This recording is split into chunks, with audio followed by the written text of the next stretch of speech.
Friday, man. Hey, welcome to the InnSync Show, Duff. I've been waiting to have you on, talk about some hot topic. Welcome to the show. Thank you very much, Cory. It's a pleasure to be here. We have been talking about this for a while. I'm glad we could do it.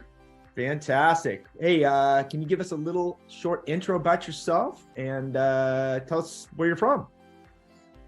From San Diego, native, right? As are you. Indeed. My name is Michael Duffy. I guess my title on the business card is Bear's creative partner. So I have a little consortium. It's called Duff Bear, DUFFBEAR, duffbear.com. And I'm creative director and writer and strategic storyteller. Love it.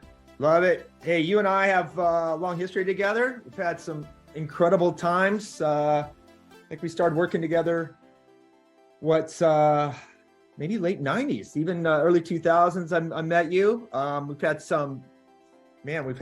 some really great work together. And we reconnected recently on a few things. Excited to install that glory again. So, Cory, I gotta say, you are been in a couple of years of this business. Yeah. How many? But in a couple of years of the business, you have absolutely the most energy of anybody that I've ever met. You're always looking for new solutions, and it's fun to work with you. It's often a challenge, and I think that's great. We bounce back and forth to each other. We call each other out. We add it, but at the end of the day, the product always is better than I think the sum of our two parts. So I appreciate working with you. Dude, that's awesome. In fact, save that nice testimonial for a little bit later, because I was going to ask you about that. So coming into the new year, there's been some talk about if we're going to hit some soft market conditions. Budgets, fortunately, we've had some layoffs.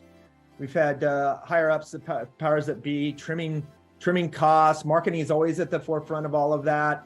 So finding true value in things that are going to increase the bottom line. We've always talked, you and I talk about that almost on every discussion. So one of the things oftentimes is subjectivity about the value of creative. So the overall topic being, does creativity really matter in marketing anymore?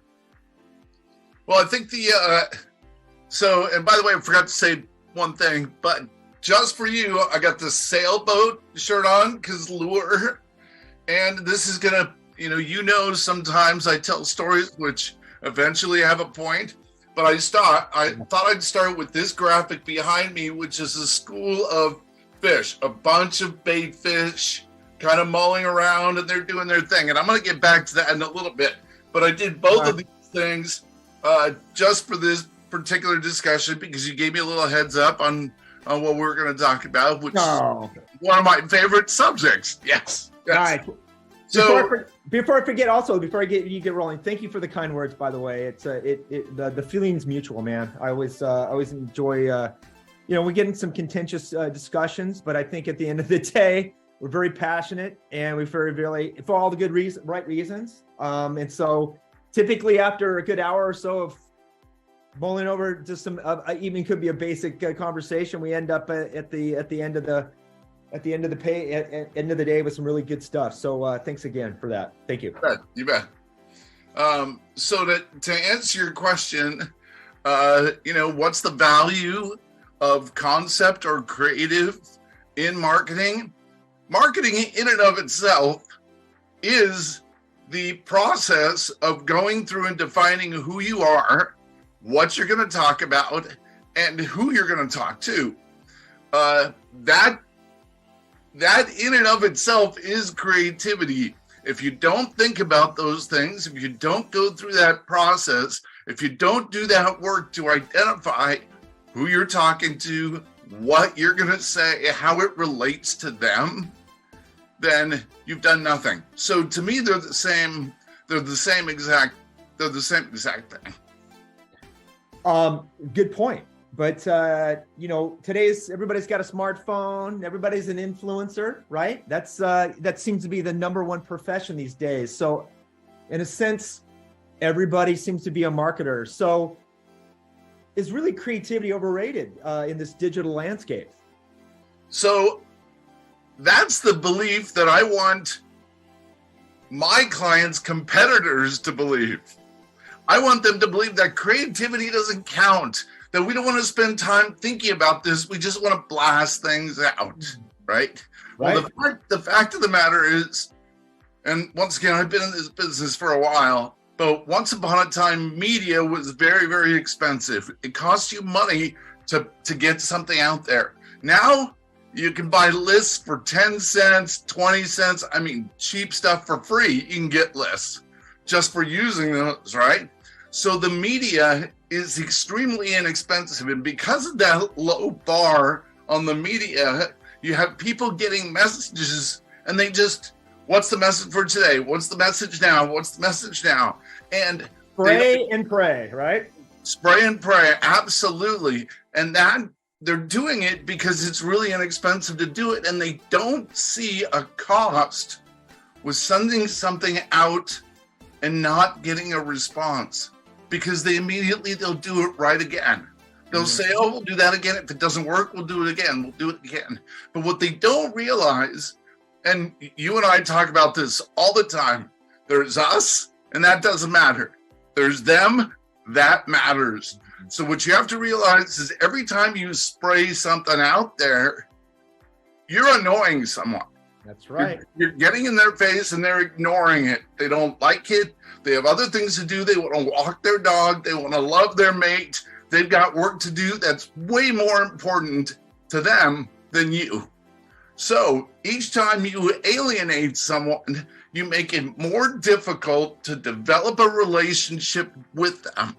So the more creative you are, the more strategic you are in pinpointing them, is you will hit them at a point where they are receptive and even want your information because you paid attention, you've listened to them, you've looked at their engagement, you know what those channels and those processes are.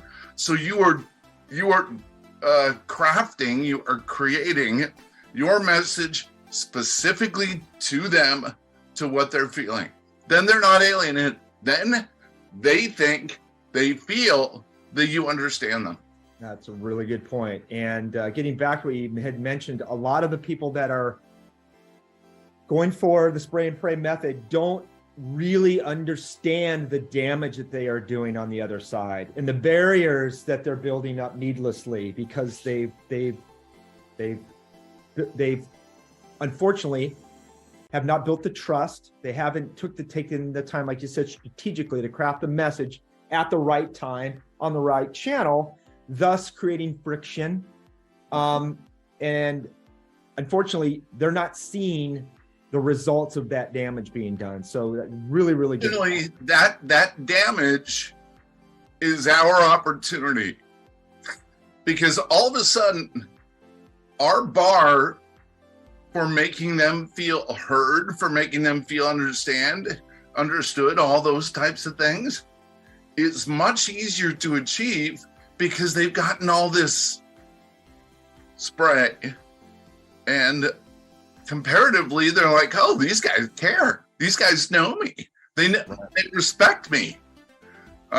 So the damage that most of the folks are doing is our opportunity.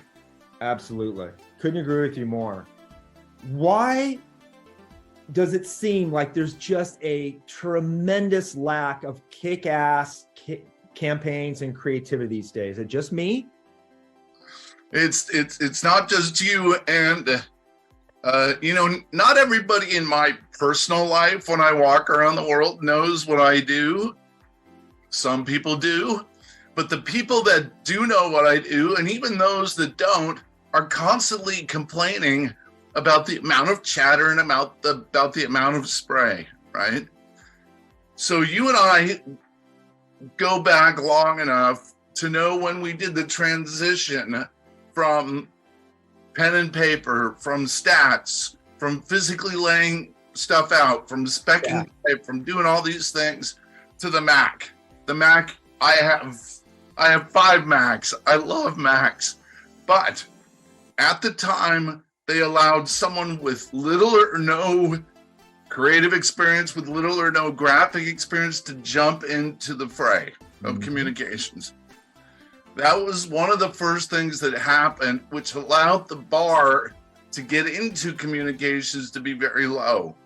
Because of that, you have a bunch of people who don't think strategically, who don't think long-term, who don't think with the client's interests in mind, who just think with their egos in mind to push stuff out there. Because of that, they don't create very high things. They haven't had to earn what I believe is the privilege to be in this communications business. So that's the first answer, is because you have a bunch of people who are just like, oh, I'll just get this out there. So the bar is very low for those kick-ass campaigns. Now, I'm just going to do the good news, the bad news, good news stuff. Well, we just talked about the tragedy of spray is that it's opportunity for us to stand out. The same bad news on these low, un-kick-ass campaigns is that when you do have a kick-ass campaign, it stands out. Look at the Subaru stuff that's going on right now. Subaru took advantage of the fact that VW was getting lazy. VW owned the touchy-feely love thing. That was the icon. There's a peace symbol, for Christ's sake. On their badge is a peace symbol, right? Well, who owns that now? Subaru does. Absolutely. And why do they own that? Because they're following through. They're giving money to wilderness foundations, and for all those things, they're following through because they listen to their market. They listen to their demographic. They listen to what those people, the campers, the hikers, the naturalists, all those things, they've turned. And maybe we'll talk about this, but there's a difference between telling someone you care about them and showing that you care about them, showing that you understand. Subaru, they have a tagline, which is okay. Subaru, it's love. It's what makes a Subaru, but they don't stop there. They don't just tell you that. They say, you know what? If you go to a national park, there's going to be a section that's sponsored by Subaru. And we're not going to have the advertising all over the place. We're going to literally conserve plants and animal species. So it's so that, I think, is the reason why there's a lack of kick-ass campaigns in general, but there's opportunity to create campaigns, and that's what I think is most exciting, because when everybody's going this way, all you got to do is go a little this way, you're good to go. Well, if you just an inch this way on traditional B2C, B2B is even worse, right? And if you get back to the fundamental foundations of why people buy products, it's the same on B2C as it is the B2B. But for whatever reason, we've gone to what's called now feature dumping. Mm-hmm. And it's no longer the creative concept that helps drive the emotion, which creates the feeling, which makes people hit the click, purchase, buy, or even call. Yeah. They've gone to, oh, wait, there's more. Here's our top 5 features. Let's just dazzle you with all of our shiny object technology. But in case that didn't impress you, let's try these 10 other things. And they've gone completely off the rails on any kind of emotional connection on B2B marketing. Any thoughts on that? Well, absolutely. I mean, it's one of the concepts I think is moving the world forward right now, or moving the world backward, I think is a better way to say, is instant gratification. It's the Amazon experience, right? Yep. And it's BuzzFeed. It's the fact that we have these things and we can't put them down, right? Sorry, the phone was out of focus. Yeah.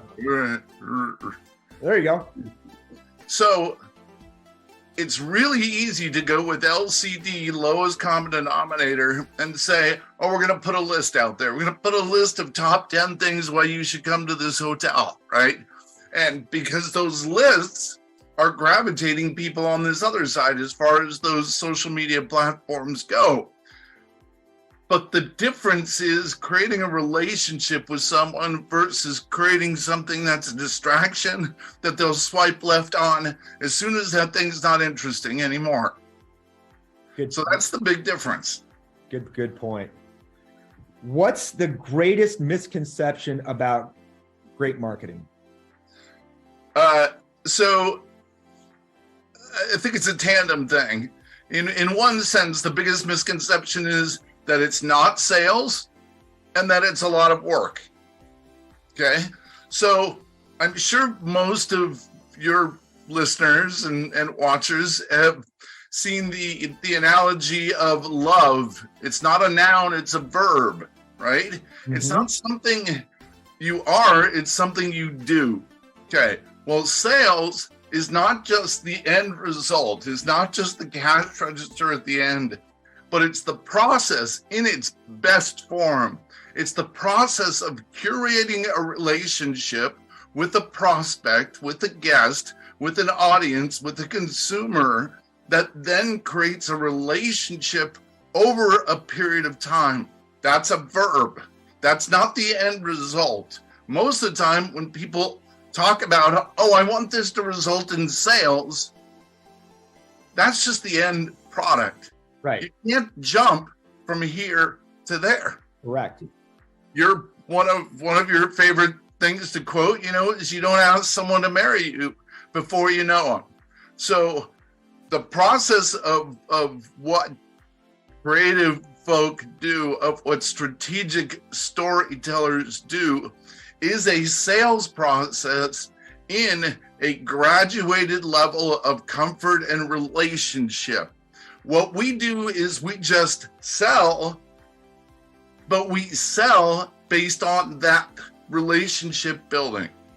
So that's the big, and the other part of that is that it's a lot of work. It's upfront work to think about those things. I mean, God forbid a client should want to spend money and think about the money that they're going to be spending. The amount of money that I charge for the concept part or the creative part is this much. The amount of money they spend supporting that is this much. So spend a little here, get a lot here, instead of spending this spray thing that you mentioned several times, a bunch of money here, and then lose the money. If you do a little bit of work up front, you do a lot less work on the back end. We put together something that's a brand guide. It gives all the folks that work with you a roadmap to that success and a answer, most of the time, specific answers to questions that might come across your desk. So in the future, when you get something that freaks you out, you go to this and you say, oh, well, there's the answer. I know where to go. Instead of constantly being reactive and freaking out. So what you're saying is having a solid brand foundation is worth much more than just a high-priced brand session that sits on the shelf and collects dust, which is oftentimes I hear. So I bring up this example all the time. It's with, everybody knows the tagline of Nike, which is just do it. Well, the reason why that's a success is the company has followed through. They created a strategic story which relates to that. Mm-hmm. The brand that you put together is only as good as the follow through and the commitment to that story that you have. It needs to be, in order for the external audience to believe it, you got to believe it and live it as an internal audience. If those things don't match, you're going to alienate consumers and customers and guests instead of bringing them aboard. A really good point. I think a lot of people don't, and even me as a graphic designer, I didn't start my career out as a marketer. understand the importance of psychology and thought all along when people talked about a brand, it was the brand standard guide. It was the logo, it was the colors, it was all the visual stuff. When in actuality, it's more about how it makes you feel, right? Well, and to that, I love psychology, customer journeys and the whole bit. But the little deeper, and I like to get specific with words, because I come from the writing side, but also because they give direction. But when you said the way that they make people feel, the specific things that they make people feel, a good brand makes people feel comfort, because it's always the same. It's something they can go to. The fast food analogy is that when you go into any McDonald's, all the McDonald's hamburgers are the same. I know that if I'm feeling a certain way, anxious, I can go and get that specific thing which connects the neural pathways in my head to giving me this comfort food feeling. Right? However, there could be some nuances, because I would not equate the feeling I get with McDonald's versus Red Bull, right? Oh, well, that's the difference of that brand. Right. It owns, I call it ownership in your brain. It owns a part of your brain. So Subaru, when I go hiking, I'm thinking Subaru, I'm not thinking McDonald's, right? But when I'm jumping out of an airplane, I'm thinking Red Bull. You and I and our partner Susan put together a presentation which basically was synopsized as Darth Vader wouldn't skip down the aisle, right? That's not what Darth Vader would do. So a solid brand, internally and externally, you would know what that brand would do, who they would support, the political party they would be in, what kind of car they would drive, all of that stuff. You would know, because they had established that brand, right?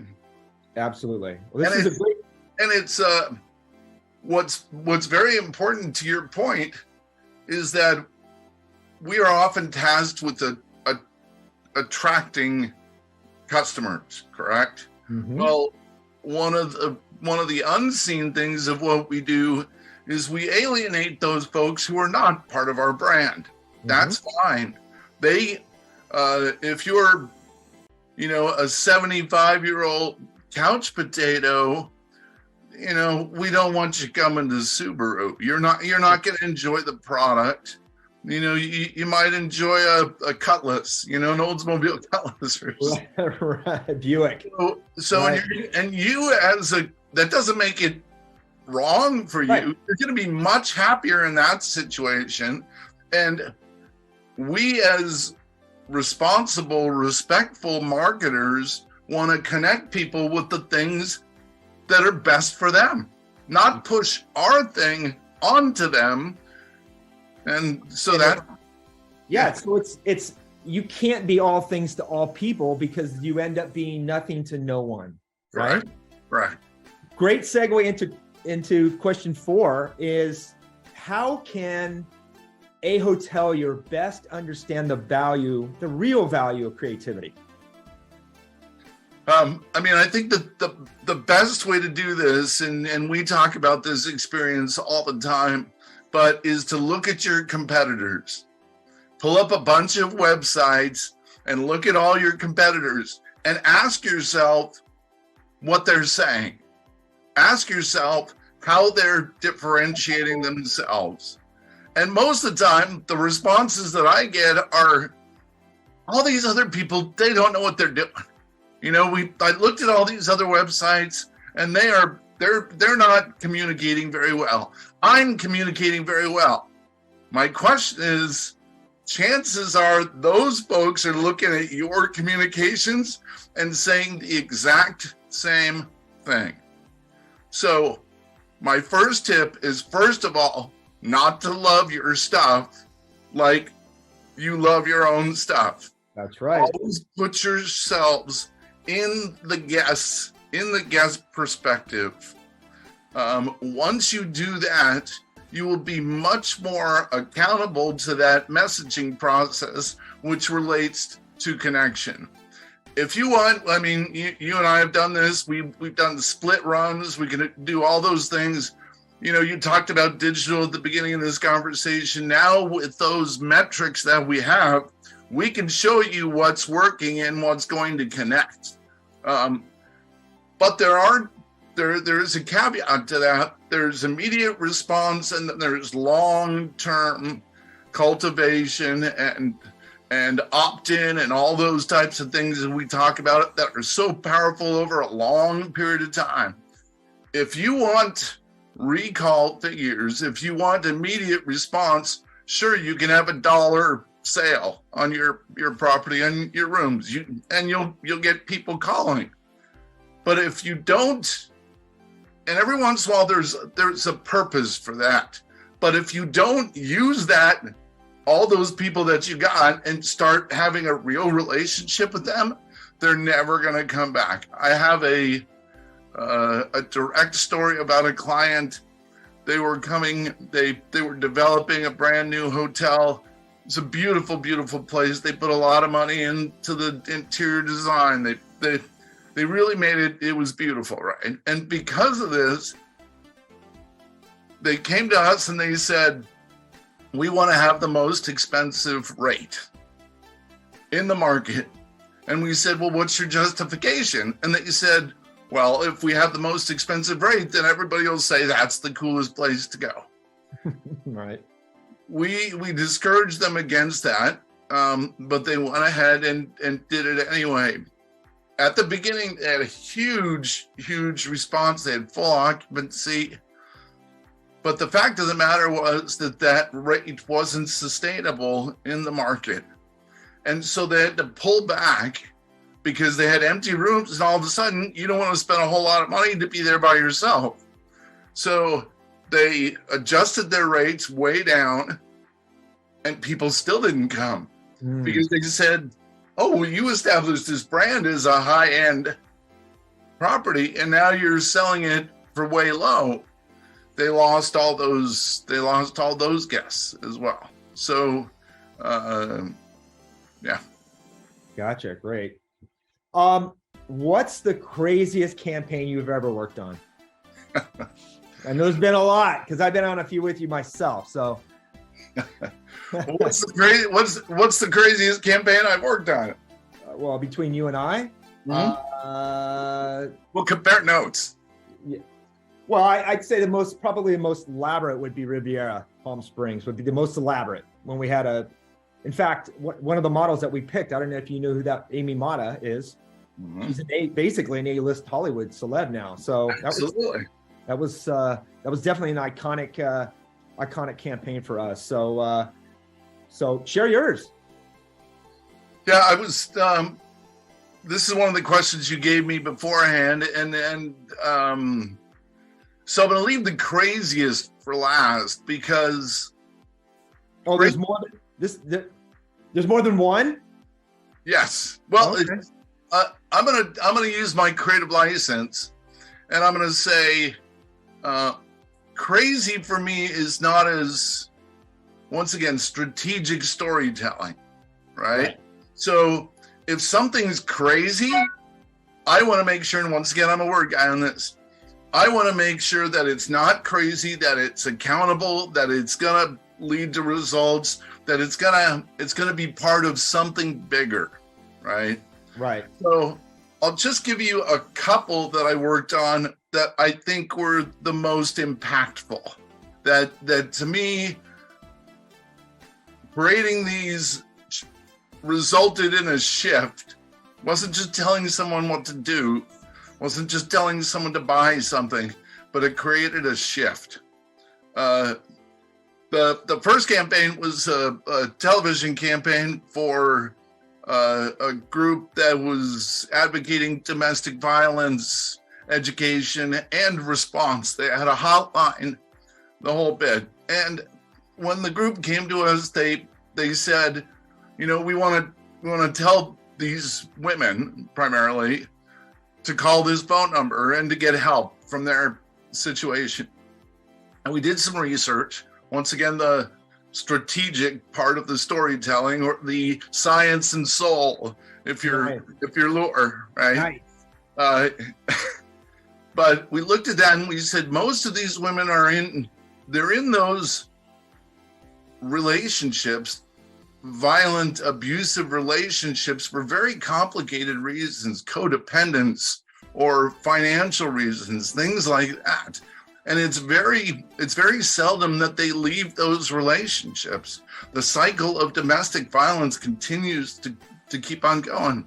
But what we did find out is that these women would get out of a relationship if they thought that their children were at risk. And so that's the focus that we did. We showed, and I'll give you have the links. You should have the links to this work. But we depicted a child basically as the witness to the domestic violence, and then motivated the woman to call for the kid, not just for them.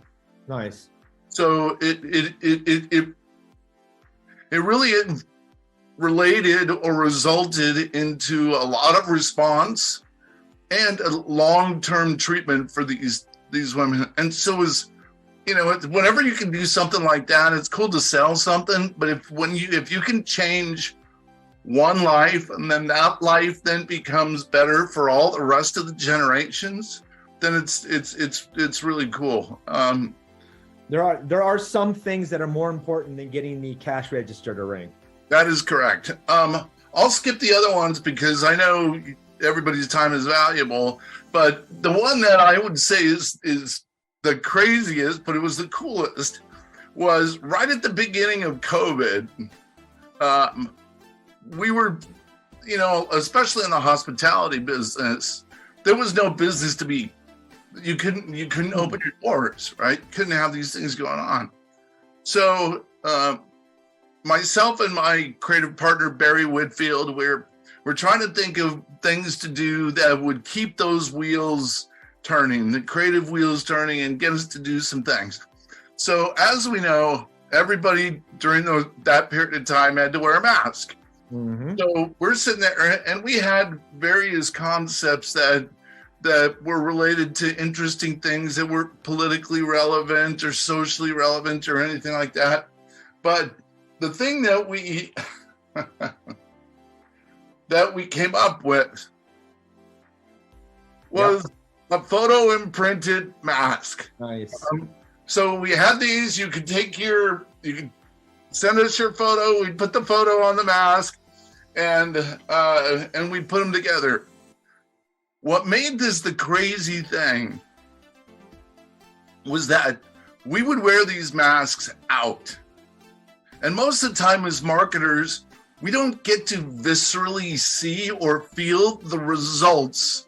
We get them in a report. We say, oh yeah, 20,000 people responded to this. We had 6 people check in today. We get testimonials like that from our clients, from people who use our processes, our services, our products, those things like that. But most of the time we don't get to see people's reactions.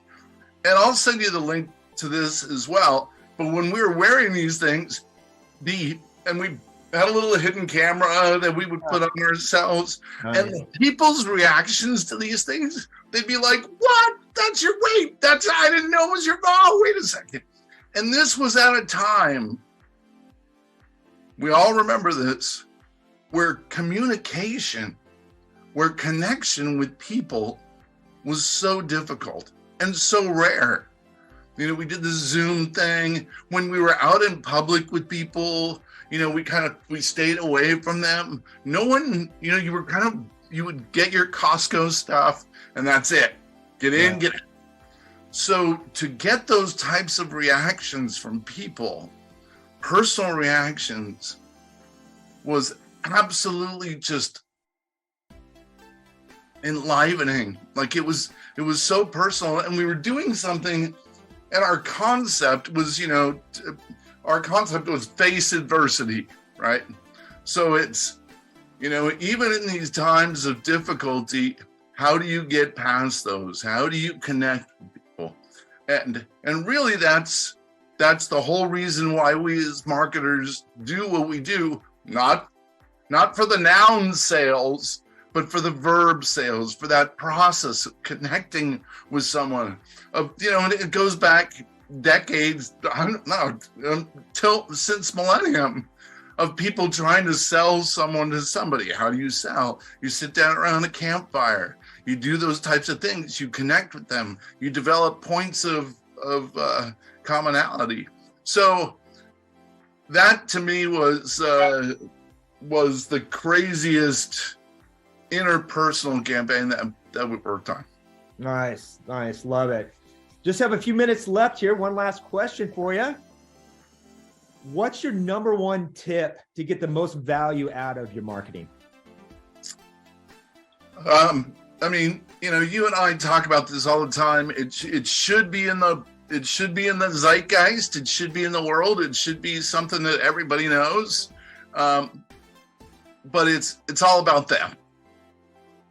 Yep. Number one tip is you gotta pay attention to who you're talking to, and listen more than talk. That they won't care about you until you prove you care about them. That is nothing in marketing can be truer. And once you do that, and you can't tell them once again that you care about them. You got to prove it. You got to show it. You got to live it. That establishes that trust, which will then move them. Well, the understanding first. You want to get to the understanding. This is what this person is about. Oh, they're selling Subarus and I'm more of a couch potato guy. If you've reached that understanding with a potential client, that's fine. Because now they're on this page, you're on this page. But if you said, oh, we do this thing as Subaru and you're a hiker, then boom, you're gonna have a communication. Will it result in a noun sale that day? Maybe it will, maybe it not. But it will definitely start building a relationship with someone. And without that, you won't have long-term customers, and you won't have efficient financial efficiency in your marketing because you haven't developed a relationship with them. Love it. Good stuff, man. Hey, gonna save a little bit more for next round when I have you on again. Appreciate you spending a few minutes on Friday. Yeah. Right on, brother. Have a good one. Oh, and by the way, one last little, I don't think I paid this off yet. So the whole reason outside of the literal thing with lure and fish is all these fish are doing this thing for one reason.